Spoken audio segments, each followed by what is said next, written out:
ನಮಸ್ತೆ ವಿದ್ಯಾರ್ಥಿಗಳೇ, welcome to Vedant ಪಾಠಶಾಲೆ. ನಮ್ಮ ವೇದಾಂತ್ ಪಾಠಶಾಲೆ ಕಡೆಯಿಂದ ಯಾರೆಲ್ಲ PSI ಪರೀಕ್ಷೆಗೆ ತಯಾರಿಯನ್ನು ನಡೆಸ್ತಿದ್ದಾರೆ ಅವರಿಗೆ ಸ್ಪೆಷಲಿ ಅಂತ ಟ್ರಾನ್ಸ್ಲೇಷನ್ ಕ್ಲಾಸಸ್ಸನ್ನು ನಮ್ಮ ಯೂಟ್ಯೂಬ್ ಚಾನಲ್ನಲ್ಲಿ ಮಾಡಿಕೊಡ್ತಾ ಇದ್ದೀನಿ. ಇದೆಲ್ಲ ಫ್ರೀ ಕ್ಲಾಸಸ್ ಆಗಿರುತ್ತೆ. ಇಲ್ಲಿ ಏನೆಲ್ಲ ಹೇಳ್ಕೊಡ್ತೀನಿ, ಟ್ರಾನ್ಸ್ಲೇಷನ್ ಯಾವುದರಿಂದ ಕನ್ನಡ ಟು ಇಂಗ್ಲೀಷ್ ಮತ್ತು ಇಂಗ್ಲೀಷ್ ಟು ಕನ್ನಡ, ಒಂದಿನ ಕನ್ನಡ ಸೆಂಟೆನ್ಸಸ್ನ ತೊಗೊಂಡ್ಬಂದು ಇಂಗ್ಲೀಷಿಗೆ ಹೇಗೆ ಬರೆಯೋದು ಅಂತ ಹೇಳಿಕೊಟ್ರೆ, ಮತ್ತೊಂದು ದಿನ ಇಂಗ್ಲೀಷ್ ಸೆಂಟೆನ್ಸಸ್ನ ಕನ್ನಡ ಭಾಷೆಗೆ ಹೇಗೆ ಬರೆಯೋದು ಅಂತ ಹೇಳ್ಕೊಡ್ತೀನಿ. ಇದೆಲ್ಲವೂ ಕೂಡ ನಿಮ್ಮ PSI exam oriented explanation related ಆಗಿರುತ್ತೆ. ಮತ್ತು ಪ್ರೀವಿಯಸ್ ಇಯರ್ನ ಪ್ಯಾಟ್ರನ್ನ ಬೇಸಾಗಿ ಇಟ್ಕೊಂಡು ಮುಂದಿನ ದಿನದಲ್ಲಿ ಹೇಳ್ಕೊಡ್ತೀನಿ. ಸದ್ಯಕ್ಕೀಗ ನಾವು ಬೇಸಿಕ್ ಸಾಲ್ವ್ ಮಾಡ್ತಾ ಇದ್ದೀವಿ, ಅದಕ್ಕೋಸ್ಕರ. ಮತ್ತು ಎವ್ರಿಡೇ ಕ್ಲಾಸಸ್ ಇರುತ್ತೆ. ಇದರಿಂದ ನಿಮಗೆ ಓದೋದಕ್ಕೆ, ಬರೆಯೋದಕ್ಕೆ, ಟ್ರಾನ್ಸ್ಲೇಷನ್ ಮೂರಕ್ಕೂ ಕೂಡ ಸಹಾಯ ಆಗುತ್ತೆ. ಆ್ಯಂಡ್ ನಮಗೆ ಬೇಸಿಕ್ಕಾಗಿ ಟ್ರಾನ್ಸ್ಲೇಷನ್ಗೆ ಬೇಕಾಗಿರೋದೇ ಗ್ರಾಮರ್, ಒಕ್ಯಾಬುಲರಿ. ಅದನ್ನು ಇಲ್ಲಿ ಕವರ್ ಮಾಡ್ತೀನಿ. ನಮ್ಮ ಈ ರೀತಿಯ ಕ್ಲಾಸಸ್ ನಮ್ಮ ಯೂಟ್ಯೂಬ್ ಚಾನಲ್ನಲ್ಲಿ ಪ್ರತಿನಿತ್ಯ ರಾತ್ರಿ 8 ಗಂಟೆಗೆ ಬರ್ತಾ ಇದೆ, ಮುಂಚೆ ರೀತಿಯಲ್ಲಿನೇ. ಸೊ ಮಿಸ್ ಮಾಡದೆ, ತಪ್ಪದೆ ನೀವು ಕೂಡ ಬನ್ನಿ, ಕ್ಲಾಸ್ನ ಅಟೆಂಡ್ ಮಾಡಿ, ಕಂಟೆಂಟನ್ನು ಕಲ್ತ್ಕೊಳ್ಳಿ. ಓಕೆ, ಇವತ್ತು ನಿಮ್ಮ ಜೊತೆಯಲ್ಲಿ ಡಿಸ್ಕಸ್ ಮಾಡೋದಕ್ಕೆ ಅಂತ 2 ಸೆಂಟೆನ್ಸಸ್ನ ತೊಗೊಂಡು ಬಂದಿದ್ದೀನಿ. ಕನ್ನಡದಿಂದ ಇಂಗ್ಲೀಷಿಗೆ ಇವತ್ತಿನ ತರಗತಿಯಲ್ಲಿ ನೋಡ್ತೀವಿ. ಹಿಂದಿನ ಕ್ಲಾಸಲ್ಲಿ ಇಂಗ್ಲೀಷ್ನ ವಾಕ್ಯಗಳನ್ನು ತೊಗೊಂಡು ಬಂದು ಕನ್ನಡಕ್ಕೆ ಹೇಗೆ ಬರೆಯೋದು ಅಂತ ಹೇಳ್ಕೊಟ್ಟಿದ್ದೆ. ಸಪೋಸ್ ನೋಡಿಲ್ಲ ಅಂತಿದ್ದಲ್ಲಿ ಈ ಒಂದು ಸೆಷನ್ನ ಲಾಸ್ಟ್ ಕ್ಲಾಸ್ ಲಿಂಕ್ ಕೊಡ್ತೀನಿ, ಜಸ್ಟ್ ಅಲ್ಲಿ ಕ್ಲಿಕ್ ಮಾಡಿ ನೀವು ವಾಚ್ ಮಾಡಬಹುದು. ಸೊ ಇವತ್ತಿನ ನಮ್ಮ ಸೆಂಟೆನ್ಸ್ 1 ಹೀಗಿದೆ ಆ್ಯಂಡ್ 2ನೇ ಸೆಂಟೆನ್ಸ್ ಹೀಗಿದೆ. ರೆಡಿ ಇದ್ದೀರಾ ಕಲ್ತ್ಕೊಳ್ಳೋದಕ್ಕೆ? ಎಸ್, ಬನ್ನಿ. ಮೊದಲನೇ ವಾಕ್ಯ ಏನಿದೆ ಅಂತ ಓದೋಣ. ಅರ್ಥ ಮಾಡಿಕೊಂಡು ಎಲ್ಲ ಪದಗಳಿಗೆ ಒಕ್ಯಾಬುಲರಿಯನ್ನು ಬರೆದು ನಂತರದಲ್ಲಿ ಸೆಂಟೆನ್ಸ್ ಫಾರ್ಮೇಷನನ್ನು ಮಾಡ್ತಾ ಹೋಗೋಣ. ಚುನಾವಣೆಯನ್ನು ಶಾಂತಿಯುತವಾಗಿ ನಡೆಸಲು ಅಗತ್ಯ ಕ್ರಮಗಳನ್ನು ಕೈಗೊಳ್ಳಲಾಗಿದೆ. ಹೀಗಿದೆ ಒಂದು ಸೆಂಟೆನ್ಸ್. ಇದನ್ನು ಇಂಗ್ಲೀಷಿಗೆ ಹೇಗೆ ಬರೆಯೋದು? ಡೈರೆಕ್ಟಾಗಿ ಬರೆಯೋದಕ್ಕೂ ಮುನ್ನ ಒಕ್ಯಾಬುಲರಿಯಿಂದ ಸ್ಟಾರ್ಟ್ ಮಾಡೋಣ. ನಿಮ್ಗೆ ಒಕ್ಯಾಬುಲರಿ ಎಲ್ಲ ಗೊತ್ತಿದ್ರೆ ನೀವು ಸೆಂಟೆನ್ಸನ್ನು ಸ್ಟಾರ್ಟ್ ಮಾಡಬಹುದು. ಎಷ್ಟೊಂದು ಜನ ವಿದ್ಯಾರ್ಥಿಗಳಿಗೆ ಒಕ್ಯಾಬುಲರಿ ಪ್ರಾಬ್ಲಮ್ ಇರುತ್ತೆ. ಎಲ್ಲರನ್ನ ದೃಷ್ಟಿಯಲ್ಲಿ ಇಟ್ಕೊಂಡು ಪ್ರತಿಯೊಂದು ಅಕ್ಷರವನ್ನು ಓದಿ, ಪ್ರತಿಯೊಂದು ಪದವನ್ನು ಹೇಳ್ತಾ, ಎಕ್ಸ್ಪ್ಲೇನ್ ಮಾಡ್ತಾ ಪ್ರತಿಯೊಂದು ಕಂಟೆಂಟನ್ನು ಕೊಡ್ತೀನಿ. ಯಾರಿಗೆ ಗೊತ್ತಿದೆ, ನೀವು ಡೈರೆಕ್ಟಾಗಿ ಸೆಂಟೆನ್ಸನ್ನು ಫ್ರೇಮ್ ಮಾಡಿ, ಬೇಸಿಕ್ ಇಲ್ಲಿ ನಮಗೇನು ಗೊತ್ತಿಲ್ಲ ಅಂತ ಅನ್ನೋರು, ಅಥವಾ ನಾವು ಹೊಸಬ್ರು, ಈ ಒಂದು ಕಾಂಪಿಟೇಟಿವ್ ಎಕ್ಸಾಮ್ಸ್ PSI ಎಕ್ಸಾಮ್ ಓದೋದಕ್ಕೆ ನಾವು ಹೊಸಬ್ರು, ನಮಗೇನೂ ಗೊತ್ತಿಲ್ಲ ಅಂತ ಅನ್ನೋರು ನಾನು ಹೇಳೋದನ್ನ ಫಾಲೋ ಮಾಡಿ. ಓಕೆ, ಬನ್ನಿ. ಏನಿದೆ? ಚುನಾವಣೆ ಅಂತ ಇದೆ. ಚುನಾವಣೆ ಅಂತ ಅಂದರೆ ನಾವೇನಂತ ಹೇಳ್ತೀವಿ? ಎಲೆಕ್ಷನ್ ಅಂತ ಹೇಳ್ತೀವಿ. ಗೊತ್ತಿರುವ ಪದಗಳನ್ನು ಬರ್ಕೊಳ್ಳುವ ಅಗತ್ಯ ಇಲ್ಲ. ಯಾವ ಪದ ಗೊತ್ತಿಲ್ಲ ಅದನ್ನು ಮಾತ್ರ ನೋಟ್ ಮಾಡ್ಕೊಳ್ಳಿ. ಓಕೆನಾ? ಶಾಂತಿಯುತವಾಗಿ ಅಂತ ಇಲ್ಲಿ ಕೊಟ್ಟಿದ್ದಾರೆ. ಶಾಂತಿಯುತ, ಯೂಶಲಿ ಶಾಂತಿ ಅನ್ನುವಂಥದ್ದನ್ನು ನಾವು ಕಾಮ್ ಅಂತ ತಗೊಳ್ತೀವಿ ಅಲ್ವಾ? ಸೊ ಆ ರೀತಿಯ ಒಂದು ಪದವನ್ನು ಇಲ್ಲಿ ನಮಗೆ ಕೊಟ್ಟಿದ್ದಾರೆ. ನಿಮಗೆ ನಾನು ಬರೆಯೋ ಪದನೇ ಫೈನಲ್ ಅಂತ ನಾನು ಹೇಳೋಕ್ಕಾಗಲ್ಲ. ನಿಮಗೆ ಬೇರೆ ಪದ ಗೊತ್ತಿರಬಹುದು ಬಹುಶಃ.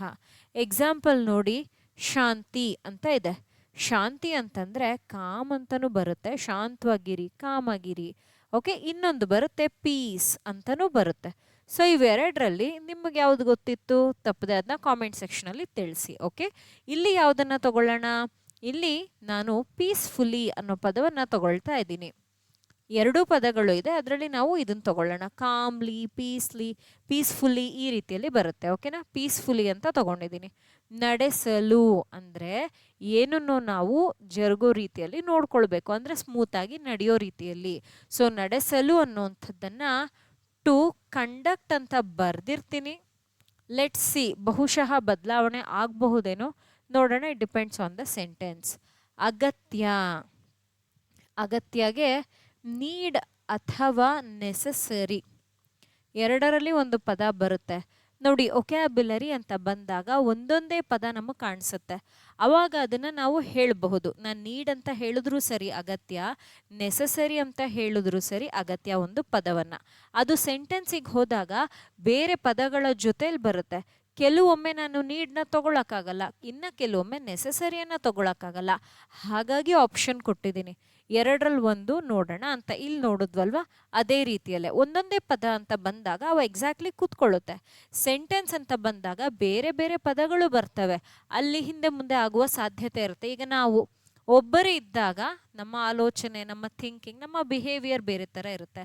ನಾವು ಒಂದು ಗುಂಪಿಗೆ ಹೋದಾಗ ಅಲ್ಲಿ ಜನ ಹೇಗಿರ್ತಾರೆ ಅದನ್ನು ನೋಡಿ ನಾವು ಸ್ವಲ್ಪ ಬದಲಾಗ್ತೀವಿ. That's what here the same case ಅಷ್ಟೇ. ಓಕೆನಾ? ನೋಡೋಣ ಬನ್ನಿ ಮುಂದಕ್ಕೆ. ಕ್ರಮಗಳು ಅಂತ ತಗೊಂಡಿದ್ದಾರೆ. ಕ್ರಮಗಳು ಅಂತ ಅಂದರೆ ಪಾಸಿಟಿವ್ ವೇಯಲ್ಲಿ ಹೇಳ್ತಾ ಇರೋದು ಮೆಷರ್ಸ್ ಅಂತ ತಗೊಳ್ತೀವಿ. ಕೈಗೊಳ್ಳಲಾಗಿದೆ, ಇಲ್ಲಿ ಲಾಗಿದೆ ಅನ್ನುವ ಪದ ಎಂಡಿಂಗಲ್ಲಿದೆ. ಇದು ಎಲ್ಲೇ ಬಂದರೂ ಪ್ರೆಸೆಂಟ್ ಟೆನ್ಸ್ ಅಂತ ಹೇಳ್ತಾ ಇದನ್ನು ನಾವು ಈಸ್ ಅಂತ ಕರಿತೀವಿ. ಗೊತ್ತಿಲ್ಲ ಅಂತಂದರೆ ನೋಟ್ ಮಾಡ್ಕೊಳ್ಳಿ. ಕ್ಲಿಯರಾ? ನೋಟ್ ಮಾಡಿ ಇದನ್ನು. ಕೈಗೊಳ್ಳಲಾಗಿದೆ. ಓಕೆನಾ? ಸೊ ಇಲ್ಲಿ ಇದನ್ನು ಪೂರ್ತಿ ಪದವನ್ನು ಏನಂತ ಬರೀಬಹುದು ಅಂತಂದರೆ ಹ್ಯಾವ್ ಬೀನ್ ಟೇಕನ್, ಈ ರೀತಿಯಲ್ಲಿ ಬರಿಬೋದು. ಇದ್ರ ಬಗ್ಗೆ ಇನ್ನಷ್ಟು ಮಾಹಿತಿಯನ್ನು ಕೊಡ್ತೀನಿ. ಯಾಕಿಲ್ಲಿ ಈಸ್ನ ಬರ್ಕೊಳ್ಳಿ ಅಂತ ಅಂದರೆ ಇದು ಪ್ರೆಸೆಂಟ್ ಟೆನ್ಸ್ ಅಂತ ನಮಗೆ ಸ್ವಲ್ಪ ಕ್ಲಾರಿಟಿ ಇರಬೇಕು. ಅದಕ್ಕೆ ಇಲ್ಲಿ ಈಸ್ನ ಬರ್ಕೊಳ್ಳಿ ಅಂತ ಹೇಳಿದೆ. ಇನ್ನು ಇದಕ್ಕೆ ಎಕ್ಸ್ಪ್ಲನೇಷನ್ ಇದೆ, ಮುಂದೆ ನೋಡ್ತಾ ಹೋಗೋಣ. ಸೊ ಇಲ್ಲಿಗೆ ನಮ್ಮ ವೊಕ್ಯಾಬ್ಯುಲರಿ ಮುಕ್ತಾಯ ಆಯಿತು. ಏನು ಹೇಳ್ತಾ ಇರೋದು, ಯಾರ ಬಗ್ಗೆ ಮಾತಾಡ್ತಾ ಇದ್ದೀವಿ? ಫಸ್ಟು ನೀವು ಸಬ್ಜೆಕ್ಟ್ನ ಐಡೆಂಟಿಫೈ ಮಾಡಬೇಕು ಆ್ಯಂಡ್ ಅದನ್ನು ನೀವು ಕಲಿಬೇಕಾಗುತ್ತೆ. ಇದೇ ಸಬ್ಜೆಕ್ಟ್ ಅಂತ ಐಡೆಂಟಿಫೈ ಮಾಡಿ. ಸಬ್ಜೆಕ್ಟ್ ಏನಾಗಿರುತ್ತೆ? ಒಂದು ನಾಮಪದ ಇಲ್ಲ ಅಂದರೆ ಸರ್ವನಾಮ, ಎರಡರಲ್ಲಿ ಒಂದೇ ಆಗಿರುತ್ತೆ ಸಬ್ಜೆಕ್ಟ್. ಈ ವಾಕ್ಯದಲ್ಲಿ ಎಲ್ಲಿ ನಾಮಪದ ಇದೆ, ಎಲ್ಲಿ ಸರ್ವನಾಮ ಇದೆ ನೋಡೋಣ. ಚುನಾವಣೆ, ಹೌದು ಇದು ನಾಮಪದನೇ. ಅದಾದಮೇಲೆ ಕ್ರಮಗಳು, ಇದು ನಾಮಪದನೇ. ಅವರಿಬ್ಬರೂ ನಾನು ಸಬ್ಜೆಕ್ಟ್ ಅಂತ ತೊಗೊಳಕ್ಕಾಗಲ್ಲ. ಇಬ್ಬರಲ್ಲಿ ಒಬ್ಬರೇ ಸಬ್ಜೆಕ್ಟ್ ಆಗಿ ನಾನು ತೊಗೊಳ್ಳೋದು. ಹೇಗೆ ತೊಗೊಳ್ಳಿ? ಈಗ ನನಗೆ ಕನ್ಫ್ಯೂಷನ್ ಆಗೋಯ್ತು. ಎರಡೆರಡು ಸಬ್ಜೆಕ್ಟ್ ಇದೆ ಅಲ್ಲಪ್ಪ, ಎರಡರಲ್ಲಿ ಒಂದನ್ನು ನಾನು ಯಾವ ರೀತಿಯಲ್ಲಿ ಚೂಸ್ ಮಾಡಲಿ ಅನ್ನೋ ಕನ್ಫ್ಯೂಷನ್ ನಿಮಗೆ. ಅದಕ್ಕೆ ಇವಾಗ ನಾವೇನು ಮಾಡೋಣ ಅಂತ ಅಂದರೆ ಕ್ರಿಯಾಪದದ ಸಹಾಯದಿಂದ ನಾವೇನು ಮಾಡೋಣ, ಸಬ್ಜೆಕ್ಟನ್ನು ಹುಡುಕೋಣ. ಕ್ರಿಯಾಪದ ಎಲ್ಲಿದೆ? ನಾನು ನಿಮಗೆ ಕನ್ನಡ ಸೆಂಟೆನ್ಸಸ್ ಹೇಳ್ಕೊಡುವಾಗ ಪ್ರತಿ ಬಾರಿ ಹೇಳ್ತೀನಿ, ನಮ್ಮ ಪ್ಲಸ್ ಕ್ಲಾಸ್ನಲ್ಲೂ ಕೂಡ ಹೇಳ್ತಾ ಇರ್ತೀನಿ. ಪ್ಲಸ್ ಕ್ಲಾಸ್ನ ಸ್ಟೂಡೆಂಟ್ಸ್ ಕೂಡ ಲೈವ್ ವಾಚ್ ಮಾಡ್ತಾ ಇರ್ತೀರಾ ಅಲ್ವಾ? ಏನು, ಕನ್ನಡ ಭಾಷೆಯಲ್ಲಿ ಕೊನೆಯಲ್ಲಿ ಬರುವುದೇ ಕ್ರಿಯಾಪದ. ಯಾವಾಗಲೂ ಕೂಡ ನಮ್ಮ ಕನ್ನಡ ಭಾಷೆಯಲ್ಲಿ ಯಾವುದೇ ಒಂದು ಸೆಂಟೆನ್ಸ್ ಬರೀರಿ, ಕೊನೆಯಲ್ಲಿ ಕ್ರಿಯಾಪದ ಇದ್ದೇ ಇರುತ್ತೆ. ಸರಿನಾ? ನೋಡಿ, ಕ್ರಿಯಾಪದ ಕೈಗೊಳ್ಳಲಾಗಿದೆ. ಏನನ್ನ ಕೈಗೊಳ್ಳಲಾಗಿರೋದು? ಚುನಾವಣೆಯನ್ನು, ಕ್ರಮಗಳನ್ನು. ಯಾವುದನ್ನು? ಕ್ರಮಗಳನ್ನು. ಕ್ರಮ ತಗೊಂಡ್ರೇ ಚುನಾವಣೆ ನಡೆಯೋಕ್ಕಾಗೋದು. ಫಸ್ಟ್ ಸ್ಟೆಪ್ಪು ಕ್ರಮ, ಆಮೇಲೆ ಚುನಾವಣೆ. ಅದಕ್ಕೋಸ್ಕರ ಅದಕ್ಕೆ ಕಂಪೇರ್ ಮಾಡಿದ್ರೆ ಇದನ್ನು ನಾವು ಸಬ್ಜೆಕ್ಟ್ ಅಂತ ಕರಿತೀವಿ. ಹೇಗೆ ಕ್ರಮಗಳನ್ನು, ಯಾವ ರೀತಿಯ ಕ್ರಮಗಳನ್ನು ತಗೊಂಡಿದ್ದಾರೆ, ಯಾಕಾಗಿ ತಗೊಂಡಿದ್ದಾರೆ ಅನ್ನೋವಂಥದ್ದು ಆಬ್ಜೆಕ್ಟ್ನಲ್ಲಿ ಇದೆ. ಸೊ ಕನ್ನಡದ ಒಂದು ವಾಕ್ಯವನ್ನು ರಚನೆ ಮಾಡೋದಕ್ಕೆ ಇಲ್ಲಿ ಫಸ್ಟು ಆಬ್ಜೆಕ್ಟನ್ನು ತಗೊಂಡಿದ್ದಾರೆ, ಆಮೇಲೆ ಸಬ್ಜೆಕ್ಟನ್ನು ತಗೊಂಡಿದ್ದಾರೆ, ಆಮೇಲೆ ಏನು ಮಾಡಿದ್ದಾರೆ ಅಂತಂದರೆ ವರ್ಬ್ ಅನ್ನೋವಂಥದ್ದು ಬಂದಿದೆ. ಇಂಗ್ಲೀಷ್ನ ಲ್ಯಾಂಗ್ವೇಜ್ನಲ್ಲಿ ಒಂದು ಸೆಂಟೆನ್ಸನ್ನು ಫ್ರೇಮ್ ಮಾಡಬೇಕು ಅಂತ ಬಂದಾಗ we should be using this particular formula only. Formula ಏನು? ಸಬ್ಜೆಕ್ಟ್. ಇಲ್ಲಿನ ಫಾರ್ಮುಲಾ ಏನು? ಬರೀ ಮೆಷರ್ಸನ್ನು ನೀವು ಸಬ್ಜೆಕ್ಟ್ ಆಗಿ ಬರಿತಾ ಇದ್ದೀರಾ ಅಂತ ಅಂದರೆ ತಪ್ಪಾಗುತ್ತೆ. ಬರೀ ಮೆಷರ್ಸ್ ಅಲ್ಲ, ಅಗತ್ಯ ಕ್ರಮಗಳು. ಅಗತ್ಯ, ನೀಡ್ ಮೆಷರ್ಸ್ ಅನ್ನೋದು ತಪ್ಪು, ಅದನ್ನು ನಾವು ತಗೊಳಕ್ಕಾಗಲ್ಲ. ಹಾಗಾಗಿ ನಾನು ಏನಂತ ತಗೊಳ್ಬೇಕು ಅಂತಂದರೆ ನೆಸೆಸರಿ ಮೆಷರ್ಸ್ ಅಂತ ತಗೊಳ್ಬೇಕು, ಅಗತ್ಯವಿರುವಂಥ ಕ್ರಮಗಳು. ಓಕೆ, ಇದಾಯಿತು. ಈಗ ವರ್ಬ್ ಬರೀಬೇಕು ಪ್ಯಾಟ್ರನ್ನ ಪ್ರಕಾರ. ಏನಿದೆ ವರ್ಬು ಅದನ್ನು ನಾವು ನೋಡೋಣ. ಕ್ರಿಯಾಪದ ಇಲ್ಲಿದೆ ನೋಡಿ, ಕೈಗೊಳ್ಳಲಾಗಿದೆ ಅಂತ ಇದೆ. ಸೊ ಇದನ್ನು ನಾವೇನಂತ ಬರಿತೀವಿ? Have been taken. ಈಗ ಆಲ್ರೆಡಿ ತಗೊಂಡಿದ್ದಾರೆ ಅಂತ ಹೇಳುವಾಗ ಈ ರೀತಿಯಲ್ಲಿ ನಾವು ಹೇಳ್ಬೋದು. ಮ್ಯಾಮ್ ಮತ್ತು ಈಸ್ ಯಾಕೆ ಬರ್ಸಿದ್ರಿ? ಈಸ್ ಬರ್ಸಿದ ಕಾರಣ ಇಷ್ಟೇ, ಪ್ರೆಸೆಂಟ್ ಟೆನ್ಸ್ ಅಂತ ನೆನ್ಪಿಟ್ಕೊಳ್ಳಿ ಅಷ್ಟೇ, ಇನ್ನೇನೂ ಇಲ್ಲ. ಓಕೆನಾ? ಇಲ್ಲಿ ನಾನೀಗ ಈಸನ್ನು ಅಳಿಸ್ತಾ ಇದ್ದೀನಿ, ಕನ್ಫ್ಯೂಷನ್ ಬೇಡ. ಯಾಕೆಂದರೆ ಇಲ್ಲಿ ಆಲ್ರೆಡಿ ನಾವು ಹೆಲ್ಪಿಂಗ್ ವರ್ಬ್ ಹ್ಯಾವ್ ಬೀನ್ ತೊಗೊಂಡಿದ್ದೀವಿ, ಅದಕ್ಕೋಸ್ಕರ. ಹ್ಯಾವ್ ಬೀನ್ ಟೇಕನ್ ಏನಕ್ಕೆ ಅನ್ನುವಂಥದ್ದನ್ನು ಈಗ ನಾವು ಬರಿಬೇಕು. ಚುನಾವಣೆಯನ್ನು ಶಾಂತಿಯುತವಾಗಿ ನಡೆಸಲು necessary measures have been taken to conduct. ನಡೆಸೋದಕ್ಕೆ. ಏನನ್ನು ನಡೆಸೋದಕ್ಕೆ? ಎಲೆಕ್ಷನನ್ನು ನಡೆಸೋದಕ್ಕೆ. ಓಕೆ, ಹೇಗೆ ಎಲೆಕ್ಷನನ್ನು ನಡೆಸೋದಕ್ಕೆ ಅಂತ ಹೇಳ್ತಾ ಇದ್ದಾರೆ? ಶಾಂತಿಯುತವಾಗಿ, ಪೀಸ್ಫುಲಿ ತಗೊಳ್ಳಿ. Peacefully, full stop. ನೋಡಿದ್ರಾ? ಈ ಆಬ್ಜೆಕ್ಟ್ ರೈಟಿಂಗ್ ಇದೆ ನೋಡಿ, ಇದೇ ಕೆಲವ್ರಿಗೆ ಕನ್ಫ್ಯೂಷನ್. ನಾನು ಲಾಸ್ಟ್ ಕ್ಲಾಸಲ್ಲಿ ಹೇಳಿದೆ, ಲೆಂತಿ ಸೆಂಟೆನ್ಸ್ ಅಂತ ಬಂದಾಗ ಆಬ್ಜೆಕ್ಟ್ ರೈಟಿಂಗ್ನ ಬ್ರೇಕ್ ಮಾಡ್ಕೊಂಡು ಬರಿಬೇಕು. ಇಲ್ಲಿ ಕೈಗೊಳ್ಳಲಾಗಿದೆ ಅಂತ ಬರೆದ್ವಿ. ಯಾಕೆ? ಏನನ್ನು ನಡೆಸೋದಕ್ಕೆ. ಏನನ್ನು ನಡೆಸ್ತೀರಾ? ಎಲೆಕ್ಷನನ್ನು ನಡೆಸ್ತೀರಾ. ಹೇಗೆ ನಡೆಸ್ತೀರಾ? ಪೀಸ್ಫುಲಿ. ಸೊ ಏನು, ಹೇಗೆ, ಯಾಕೆ, ಯಾವ ರೀತಿ, ಯಾವಾಗ ಅನ್ನುವಂಥ ಪ್ರಶ್ನೆಗಳಿಗೆ ಉತ್ತರ ಕೊಡೋದೆ ಆಬ್ಜೆಕ್ಟ್ ಆಗಿರುತ್ತೆ. ಆ್ಯಂಡ್ ವರ್ಬ್ ಇಲ್ಲಿದೆ, ಸಬ್ಜೆಕ್ಟ್ ಇಲ್ಲಿದೆ. ಸೆಂಟೆನ್ಸನ್ನು ಬರೆಯೋದಕ್ಕೂ ಮುನ್ನನೇ ನಾನು ಏನು ಮಾಡಿದ್ದೆ, ಫಾರ್ಮುಲಾನ ಬರೆದಿದ್ದೆ. ಅದಕ್ಕೆ ಅನುಗುಣವಾಗಿ ವಾಕ್ಯದ ಒಂದು ರಚನೆ ಆಗಿದೆ. ಯಾಕೆ ಮ್ಯಾಮ್ ಫಾರ್ಮುಲಾ ರೀತಿಯಲ್ಲಿ ಹೇಳ್ಕೊಡ್ತೀರಾ? ಯಾಕೆ ಅಂತಂದರೆ ಕಾರಣ ಇಷ್ಟೇ, ಬಿಕಾಸ್ ನಾವು ಇದೇ ಬರಬೇಕು ಒಂದಾದ್ಮೇಲೆ ಒಂದು ಅಂತ ನಿಮಗೆ ಹೇಳಿಬಿಟ್ಟಾಗ, ಈಗ ಇಟ್ಸ್ ಇನ್ ಕ್ರೊನಾಲಜಿಕಲ್ ಆರ್ಡರ್, ಇದಾದ್ಮೇಲೆ ಅದೇ ಬರಬೇಕು, ಒನ್ ಆದ್ಮೇಲೆ ಟೂನೇ ಬರುತ್ತೆ.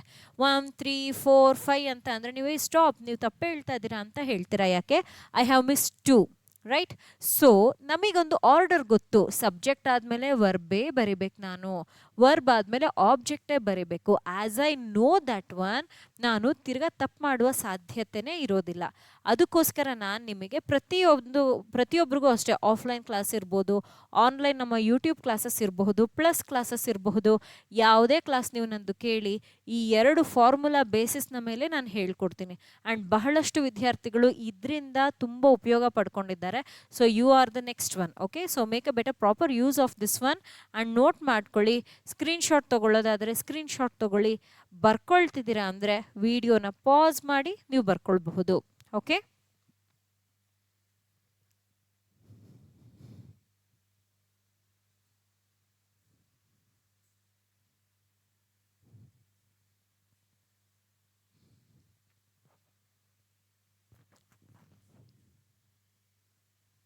ಆಗಿದೆ ಅಂತ ಭಾವಿಸ್ತಾ ಮುಂದಿನ ವಾಕ್ಯದ ಕಡೆಗೆ ಹೊರಟಿದ್ದೀನಿ. ಮುಂದಿನ ವಾಕ್ಯ ಏನಿದೆ ಬನ್ನಿ ನೋಡೋಣ. ಹೀಗಿದೆ ನೋಡಿ, ರೈತರು ಉತ್ತಮ ಬೆಳೆಗಾಗಿ ಮಳೆಯ ನಿರೀಕ್ಷೆಯಲ್ಲಿದ್ದಾರೆ. ಹೀಗಿದೆ. ಓಕೆ, ಇವಾಗ ನಾವು ಇದನ್ನ ಬರೆಯೋ ಪ್ರಯತ್ನವನ್ನ ಮಾಡೋಣ. ರೈತರು ಬಹುವಚನ ಇದೆ, ಏನಂತ ತಗೊಳ್ಳೋಣ ಇದನ್ನ ನಾವು? ಫಾರ್ಮರ್ಸ್ ಅಂತ ತಗೊಳ್ಳೋಣ. ಉತ್ತಮ, ಉತ್ತಮ ಅಂದರೆ ತುಂಬ ಜನ ಏನಂತ ಹೇಳ್ತೀರಾ? ಗುಡ್ ಅಂತ ಹೇಳ್ತೀರಾ. ಗುಡ್ ಅಲ್ಲ, ಉತ್ತಮ. ಗುಡ್ ಅಂದರೆ ಒಳ್ಳೆಯ, ಅದ್ರ ನೆಕ್ಸ್ಟ್ ಲೆವೆಲ್ ಉತ್ತಮ. ಉತ್ತಮ ಅಂತ ಅಂದರೆ ಬೆಟರ್ ಅಂತ ತಗೊಳ್ಬೇಕು. ಓಕೆನಾ? ಬೆಳೆ, ಬೆಳೆ ಅಂತ ಅಂದರೆ ಕ್ರಾಪ್ ಅಂತ ತಗೊಳ್ತೀವಿ. ಮಳೆಯ ಅಂತ ಕೊಟ್ಟಿದ್ದಾರೆ, ಮಳೆ ರೇನ್ ಅಥವಾ ರೇನ್ಫಾಲ್, ಎರಡರಲ್ಲಿ ಒಂದು ಯಾವುದಾದ್ರೂ ತಗೊಳ್ಬಹುದು. ನಿರೀಕ್ಷೆಯಲ್ಲಿ ಇದ್ದಾರೆ, ಇದ್ದಾರೆ, ಪ್ರಸ್ತುತವಾಗಿ ಇದೆ. ಮೇಜರ್ಲಿ ನಿಮಗೆ ಟೆನ್ಸಸ್ ಐಡೆಂಟಿಫೈ ಮಾಡೋದೇ ದೊಡ್ಡ ಕಷ್ಟ, ಅದನ್ನು ಇಲ್ಲಿ ಹೇಳ್ಕೊಡ್ತಾ ಇದ್ದೀನಿ. ನಿರೀಕ್ಷೆ ಮಾಡ್ತಿದ್ದಾರೆ, ದಾರೆ ಅಂತ ಬಂದಿದೆ, ಕರೆಕ್ಟ್ ಅಲ್ವಾ? ಸೊ ಅದಕ್ಕೋಸ್ಕರ ಇದು ಪ್ರೆಸೆಂಟ್ ಕಂಟಿನ್ಯೂಸ್ನಲ್ಲಿ ಇದೆ. ಇದನ್ನು ನಾವೇನಂತ ಕರಿತೀವಿ? ಆರ್ ಎಕ್ಸ್ಪೆಕ್ಟಿಂಗ್ ಅಂತ ಈ ಒಂದು ವಾಕ್ಯವನ್ನು ಬರೆಯುವಾಗ ವರ್ಬ್ ಇದು ಅಂತ ಐಡೆಂಟಿಫೈ ಮಾಡಿ ಬರೆದಿದ್ವಿ. ಇಲ್ಲಿ ಆರ್ ಎಕ್ಸ್ಪೆಕ್ಟಿಂಗ್ ಅನ್ನೋದು ವರ್ಬ್ ಆಗೋಯ್ತು. ಕನ್ನಡ ಭಾಷೆಯಲ್ಲಿ ಕೊನೆಯಲ್ಲಿ ಬರುವುದೇ ಕ್ರಿಯಾಪದ. ಫಸ್ಟು ವರ್ಬ್ ಸಿಕ್ಬಿಡ್ತು ನಮಗೆ. ಯಾರು ಎಕ್ಸ್ಪೆಕ್ಟ್ ಮಾಡ್ತಾ ಇರೋದು? ಅವರೇ ನಮ್ಮ ಸಬ್ಜೆಕ್ಟ್ ಆಗ್ತಾರೆ. ನಮ್ಮ ವಾಕ್ಯದಲ್ಲಿರುವಂಥ ನಾಮಪದಗಳು ಯಾವ್ಯಾವುದಿದೆ, ಅಥವಾ ಸರ್ವನಾಮ, ಪ್ರನೌನ್, ಎರಡರಲ್ಲಿ ಒಂದು. ರೈತರು, ಹೌದು, ನೌನ್ ಆಗುತ್ತೆ. ಬೆಳೆ ನೌನ್ ಆಗುತ್ತೆ. ಮಳೆ ಅದು ಕೂಡ ನೌನ್ ಆಗುತ್ತೆ. 3 ನೌನ್ ಇದೆ. ಬಟ್ ನಿರೀಕ್ಷೆ ಮಾಡ್ತಾ ಇರೋರು ಯಾರು? ರೈತ ನಿರೀಕ್ಷೆ ಮಾಡ್ತಾ ಇದ್ದಾನಾ? ಬೆಳೆ ನಿರೀಕ್ಷೆ ಮಾಡ್ತಾ ಇದೆಯಾ? ಮಳೆ ನಿರೀಕ್ಷೆ ಮಾಡ್ತಾ ಇದೆಯಾ? ಈ ರೀತಿಯಲ್ಲಿ ನೀವು ಸಬ್ಜೆಕ್ಟನ್ನು ಐಡೆಂಟಿಫೈ ಮಾಡಬೇಕು. Suppose if you are confused, ಓಕೆನಾ, ನೆನ್ಪಿಟ್ಕೊಳ್ಳಿ ಇದನ್ನು. ಆ್ಯಂಡ್ ಇಲ್ಲಿ ನಿರೀಕ್ಷೆಯಲ್ಲಿದ್ದಾರೆ ಅಂತ ವ್ಯಕ್ತಿಗೆ ಹೇಳ್ತಾ ಇರೋದ್ರಿಂದ ಸಬ್ಜೆಕ್ಟ್ ಆಗಿ ನಾವೇನನ್ನು ತಗೊಳ್ಬೇಕಾಗತ್ತೆ ಅಂತ ಅಂದರೆ ಫಾರ್ಮರ್, ಫಾರ್ಮರ್ಸ್ ಬಹುವಚನ ಇದೆ. ಆರ್ ಎಕ್ಸ್ಪೆಕ್ಟಿಂಗ್, ಏನನ್ನು ಎಕ್ಸ್ಪೆಕ್ಟ್ ಮಾಡ್ತಾ ಇದ್ದಾರಂತೆ? ಉತ್ತಮ ಬೆಳೆಗಾಗಿ ಮಳೆಯನ್ನ, ಅಂದರೆ ಮಳೆ ಬರಲಿ, ಮಳೆ ಬಂದರೆ ನಾವು ಬೆಳೆಯೋ ಬೆಳೆ ಇನ್ನೂ ಉತ್ತಮವಾಗಿರುತ್ತೆ, ಇದರ ಒಂದು ನಿರೀಕ್ಷಣೆಯಲ್ಲಿದ್ದಾರೆ ಅನ್ನೋದು ಇಲ್ಲಿಯ ಅರ್ಥ. ಹೇಗೆ ಬರೆಯೋದು ಬನ್ನಿ ಹೇಳ್ಕೊಡ್ತೀನಿ. ಸೊ ಮೊದಲನೇದಾಗಿ formula. What the first thing you need to do? that writing the formula. What is the formula? Subject plus verb plus object. Based on this only we will be moving ahead. ಇದರ ಒಂದು ಆಧಾರದ ಮೇಲೆಯೇ ನಾವು ಮುಂದಕ್ಕೆ ಹೋಗೋದು. Remember this one, ಓಕೆನಾ? So ಈಗ subject ಆಗಿ ತಗೊಳ್ತಾ ಇದ್ದೀನಿ ಫಾರ್ಮರ್ಸ್. ಫಾರ್ಮರ್ಸ್ ಸಬ್ಜೆಕ್ಟ್ ಆಯಿತು, ಇದು ಮುಗೀತು. ಈಗ ವರ್ಬ್ ಬರಿಬೇಕು. ಇಲ್ಲಿ ನಾವು ವರ್ಬನ್ನು ಐಡೆಂಟಿಫೈ ಮಾಡಿದ್ದೀವಿ, ಇಲ್ಲಿದೆ ಏನು? Are expecting. ತಗೊಳ್ಳಿ, ಆರ್ ಎಕ್ಸ್ಪೆಕ್ಟಿಂಗ್. ಏನನ್ನ ಎಕ್ಸ್ಪೆಕ್ಟ್ ಮಾಡ್ತಾ ಇದ್ದಾರೆ? 3 ಪದ ಇದೆ. ಉತ್ತಮ ಬೆಳೆಗಾಗಿ ಮಳೆಯ 3 ಪದ ಇದೆ. ಹೀಗೆ ಬರೀಬಹುದು. Farmers are expecting rainfall. ಯಾಕೆ? ಫಾರ್ ಬೆಟರ್ ಈಲ್ಡ್ ಅಥವಾ ಕ್ರಾಪ್. ಈ ರೀತಿಯಲ್ಲಿ ನಾವು ಹೇಳಬಹುದು. ಓಕೆನಾ?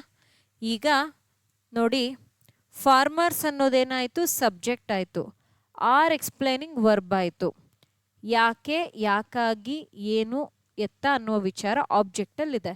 ಸೊ ನೀವು ಇಲ್ಲಿ ಗಮನಿಸಬಹುದು, ಫಾರ್ಮುಲಾ ಏನು ಬರೆದಿದೆ ಅದಕ್ಕೆ ಅನುಗುಣವಾಗಿ ವಾಕ್ಯವನ್ನು ಕೂಡ ಇಲ್ಲಿ ರಚನೆ ಮಾಡಲಾಗಿದೆ. ಕ್ಲಿಯರಾ?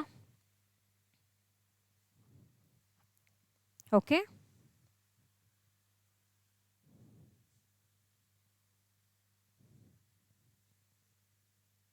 ನೋಟ್ ಮಾಡಿ, ಇಲ್ಲ ಸ್ಕ್ರೀನ್ಶಾಟ್ ತಗೊಳ್ಳಿ, ವಿಡಿಯೋನ ಪಾಸ್ ಮಾಡಿ ಬರ್ಕೊಳ್ಬಹುದು. Okay, S. ಇವತ್ತಿನ ನಮ್ಮ ತರಗತಿಯಲ್ಲಿ ನಾನು ನಿಮ್ಮ ಜೊತೆಯಲ್ಲಿ 2 ವಾಕ್ಯಗಳನ್ನು ಡಿಸ್ಕಸ್ ಮಾಡಿದೆ. ಕನ್ನಡದ 2 ವಾಕ್ಯಗಳನ್ನು ಇಂಗ್ಲೀಷಿಗೆ ಫಾರ್ಮುಲಾ ಬಳಸಿ ಹೇಗೆ ಬರೆಯೋದು ಅಂತ ಡಿಸ್ಕಸ್ ಮಾಡಿದೆ. 2 ವಾಕ್ಯಗಳು ನಿಮಗೆ ಅರ್ಥ ಆಗಿದೆ ಅಂತ ಭಾವಿಸಿದ್ದೀನಿ. ಯಾರೆಲ್ಲ ಟ್ರಾನ್ಸ್ಲೇಷನನ್ನು ಬೇಸಿಕ್ಕಿಂದ ಕಲ್ತ್ಕೊಳ್ಬೇಕು ಅಂತಿದ್ದೀರಾ, ನಿಮಗಾಗಿ ಈ ಒಂದು ಕೋರ್ಸನ್ನು ನಮ್ಮ ವೇದಾಂತ್ ಪಾಠಶಾಲೆ ಕಡೆಯಿಂದ ನಾನು ಸ್ಟಾರ್ಟ್ ಮಾಡಿದ್ದೀನಿ. ಇದು ಬರೀ ಟ್ರಾನ್ಸ್ಲೇಷನ್ಗೆ ಸಂಬಂಧಿಸಿದ ಕೋರ್ಸ್ ಆಗಿದೆ. ಆ್ಯಂಡ್ ಇಲ್ಲಿ ನಿಮಗೆ ಮಾಕ್ ಟೆಸ್ಟ್ ಕೂಡ ಇನ್ಕ್ಲೂಡ್ ಇರುತ್ತೆ. ಏನೆಲ್ಲ ತರಗತಿಯಲ್ಲಿ ನೀವು ವಿಚಾರಗಳನ್ನು ಕಲ್ತ್ಕೊಳ್ತೀರಾ ಅದನ್ನು ನೀವು ಯಾವ ರೀತಿ ಕಲ್ತಿದ್ದೀರಾ ಅಂತ ನಿಮಗೆ ಗೊತ್ತಾಗಬೇಕಲ್ವಾ? ಆ ಮಾಹಿತಿಯು ಕೂಡ ಇಲ್ಲಿ ಇನ್ಕ್ಲೂಡ್ ಆಗಿರುತ್ತೆ. ಇದೆಲ್ಲ 30 days classes plus 10 days mock test ಎಲ್ಲನೂ ಕೂಡ ಲೈವ್ ಇರುತ್ತೆ. ಮಿಸ್ ಮಾಡದೆ ನಿಮಗೆ ನೀಡಿದೆ ಅಂತಿದ್ದಲ್ಲಿ ತಪ್ಪದೆ ನಮ್ಮನ್ನು ಕಾಂಟ್ಯಾಕ್ಟ್ ಮಾಡಿ. ಆ್ಯಂಡ್ ಇಲ್ಲಿ ನಿಮಗೆ ನಮ್ಮ ವಾಟ್ಸಪ್ ನಂಬರ್ ಕಾಣ್ತಾ ಇರುತ್ತೆ. ಇದಕ್ಕೆ ನೀವು ಜಸ್ಟ್ ಇದರ ಒಂದು ಸ್ಕ್ರೀನ್ಶಾಟನ್ನು ಶೇರ್ ಮಾಡಿದ್ರೆ ಸಾಕು. ಇಲ್ಲಿ ಕಾಣ್ತಾ ಇದೆ ನೋಡಿ, ಸ್ಕ್ರೀನ್ಶಾಟನ್ನು ಶೇರ್ ಮಾಡಿ ಇದ್ರದ್ದು ನಾನು ನಿಮಗೆ ಇನ್ನು ಫರ್ದರ್ ಡೀಟೇಲ್ಸನ್ನು ಕಳಿಸ್ಕೊಡ್ತಾ ಹೋಗ್ತೀನಿ. Okay, yes. ಇದೇ ರೀತಿಯ ನಮ್ಮ ತರಗತಿ ಪ್ರತಿನಿತ್ಯ ನಡೀತಾ ಇರುತ್ತೆ. ರಾತ್ರಿ 8 ಗಂಟೆಗೆ ಲೈವ್ ಬರುತ್ತೆ. ಮಿಸ್ ಮಾಡದೆ ಬನ್ನಿ, ಅಟೆಂಡ್ ಆಗಿ ಬೇಸಿಕ್ಕಿಂದ ಕಾನ್ಸೆಪ್ಟ್ಸ್ ಎಲ್ಲ ಕಲ್ತ್ಕೊಳ್ಳಿ. ಮೊದಲ ಬಾರಿಗೆ ನಮ್ಮ ಚಾನಲನ್ನು ವಿಸಿಟ್ ಮಾಡ್ತಾ ಇದ್ದೀರಾ ಅಂತಿದ್ದಲ್ಲಿ ಸಬ್ಸ್ಕ್ರೈಬ್ ಮಾಡ್ಕೊಳ್ಳಿ. ಆ್ಯಂಡ್ ನಾನು ನಿಮಗೆ ಹೇಳ್ಕೊಡ್ತಾ ಇರೋ ವಿಚಾರ ಎಲ್ಲ ಇಷ್ಟ ಆಗ್ತಿದೆ ಅಂತಿದ್ದಲ್ಲಿ ತಪ್ಪದೆ ಲೈಕ್ ಮಾಡಿ. ನಿಮ್ಮ ಸಜೆಷನ್ಸ್ ಅಥವಾ ನಿಮ್ಗೆ ಏನು ಅನ್ನಿಸ್ತು ಅಂತ ತಪ್ಪದೆ ಕಾಮೆಂಟ್ ಸೆಕ್ಷನಲ್ಲಿ ತಿಳಿಸಿ. Thank you dear students. Next ತರಗತಿಯಲ್ಲಿ ನಾನು ನಿಮ್ಮನ್ನೆಲ್ಲ ಭೇಟಿ ಮಾಡ್ತೀನಿ.